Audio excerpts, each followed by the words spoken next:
Good morning, ladies and gentlemen. Welcome back to another episode here on European Confessions. The following story that you're going to be listening to, it comes from a translation of a message that I received.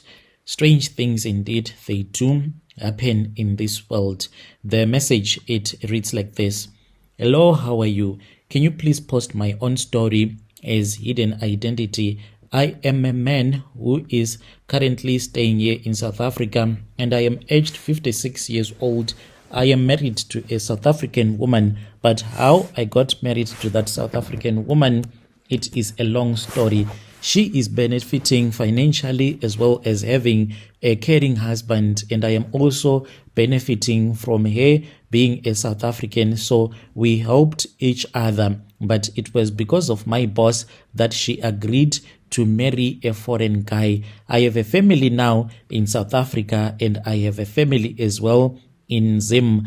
If you are someone that is working for people that use charms, anything that you want, it can just happen. At that time, when they convinced me to return back to their country, because my boss lady, the one that I work for, she is a Tswana speaking woman. She came from Botswana and then she was married to a Zulu speaking man, a husband. So she is my boss lady. She told me that she wanted me to return back to work since I was having some issues with my passport. And she said the only way that I could legalize my stay here in South Africa is if I was going to get married to a South African woman, have a family.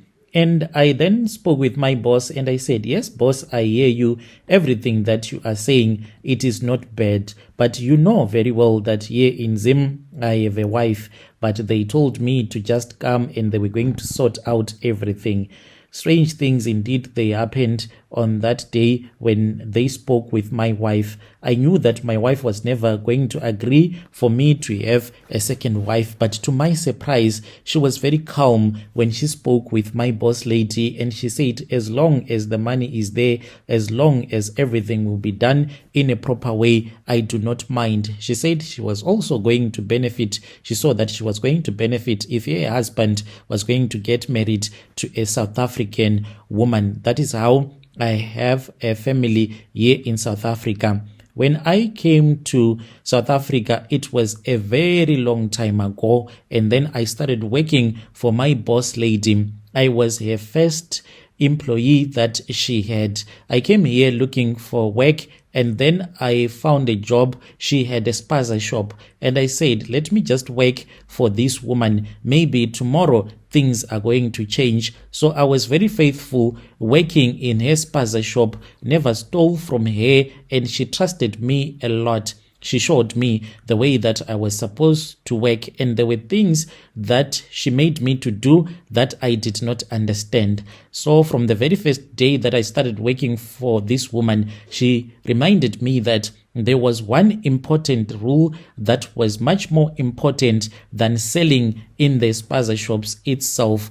This rule was the one that was going to keep the business alive. But at that time, I was filled with confusion in my heart. I did not even know why we were doing all of those things, because to me, it seemed as if they were not necessary at all. So each and every morning when I'll be busy packing and sweeping the spaza shop, I had to take some water, and this water at that time, I did not know where it was coming from, whether they were buying it or if someone was giving to them the water. She had told me that I will take the water and then I will start to sprinkle the water inside the spaza shop and go outside of the gate and sprinkle as well that water. But what I noticed about the water, that it was very smelly, but I never even bothered to ask why they would make me to do all of those things. As a man, I noticed that when I started doing that, there were a lot of customers that would come from different locations just coming to buy at our spaza shop. My boss lady made so much money until she told me that she now had enough money to open a supermarket. You won't even believe that she got rich from a spaza shop to opening up a big supermarket in town. That is where she has one of her big supermarkets, and now she is so rich. Do you know those little king pies? She also has one of those franchise in a mall. This woman, she is now a millionaire, and I am the one who assisted her because I was very faithful in everything that she used to tell me to do. Then there was a time when we had big problems, me and my boss.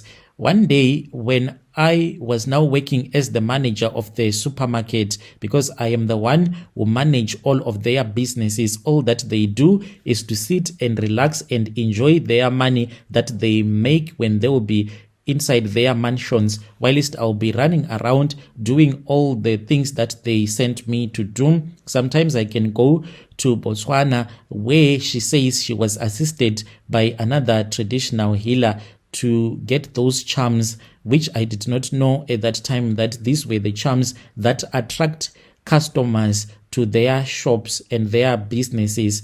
And when I was now the manager of the big supermarket, I did not want to tell them that the water was finished, because they would tell me that when the water is finished, you are supposed to tell us so that we can order more water that you used to sprinkle. So always I am the first one to arrive at work, then I do my business, I sprinkle, and then the workers, when they come, they do not even know that this is what their boss, because I am the boss to almost each and everyone that works for my boss lady, and I control everything. So I did not want to do it.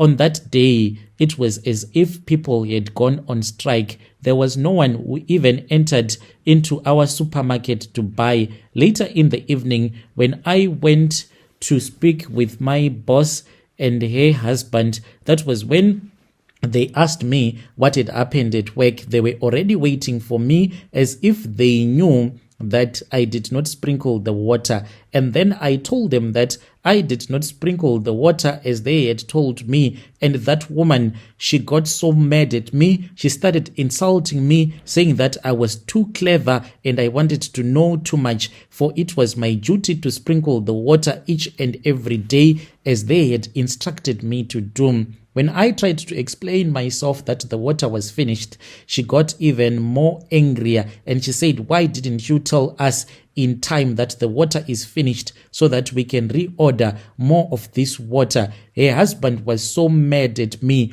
He rushed back indoors and he came back holding a gun. The way that they were treating me, it was as if I had killed their own child. They were unwilling to forgive me.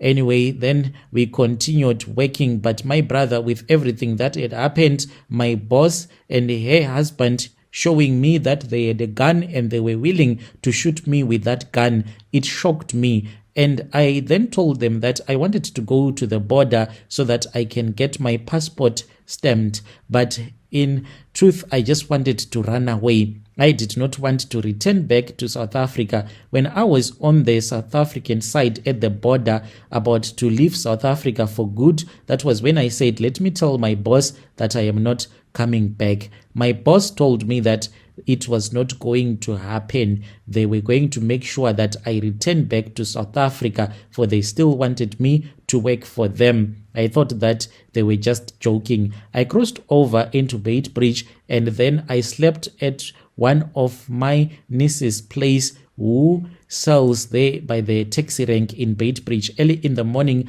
I got onto the bus, and on my way, I went to Masvingo. So lucky enough, when I arrived in Masvingo, I got a job in town and I started working. Life continued. My wife and kids, they were able to get some food to eat. That is all that mattered to me at that time. Then one day I was surprised because my wife, she called me and she was like, "Your boss lady in South Africa, she has called me. I don't know where she got my numbers, but she called me and she wanted to speak with you." I was even surprised because my boss lady did not even have my wife's phone numbers. And then that was when they called me and they said that they wanted us to talk business.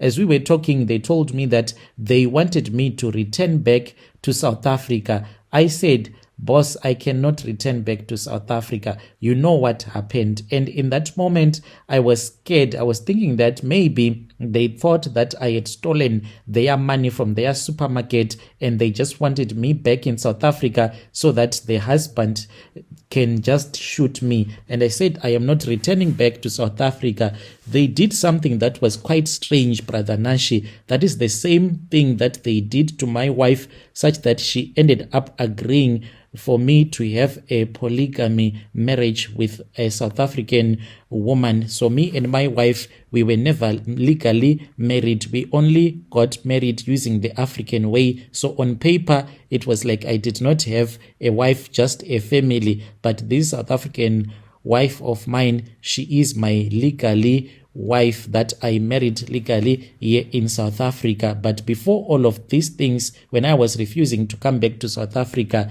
she then started talking with her husband, and then she told me that her husband wanted to speak with me on the phone. You know what he did? When we were busy talking, he just started blowing into the phone. All that I had on my side was like as he was busy blowing into the phone. And then I had a change of heart and I said, okay, boss, I am returning back to South Africa. I returned back and then they apologized and they confessed to me. They told me that they had a charm that they use.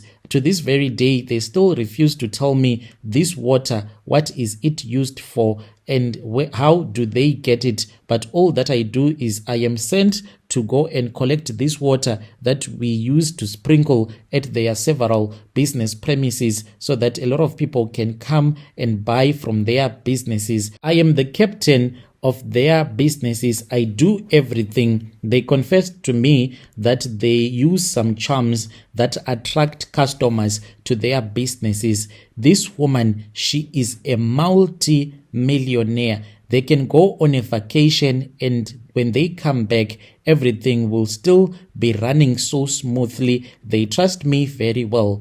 As for that woman that they made me to get married to, me and this woman, we met, and when we met, she did not want this, but the husband of my boss lady spoke with this woman over the phone. He was blowing into the phone as he was busy speaking with this woman. That was when she agreed, and she was like, it is okay as long as he treats me well, I can become his wife. That is how the woman fell in love with me. To this very day, she enjoys her life. I enjoy my life. She benefits from having a Zim husband that is in control of this big business, and I also benefited from the fact that she is South African, and the law says if you are married to a South African, you can be legally in the country. That is what happened to me, Brother Nashi. Dear listeners, right there was a message that was sent to me by one of our brother right there. Strange things indeed, they do happen in this world. Does your boss use some charms? Does he sprinkle anything when you open the shop so that you can have customers? If it happens at your workplace, please do come with your own story so that I can read it here on our platform.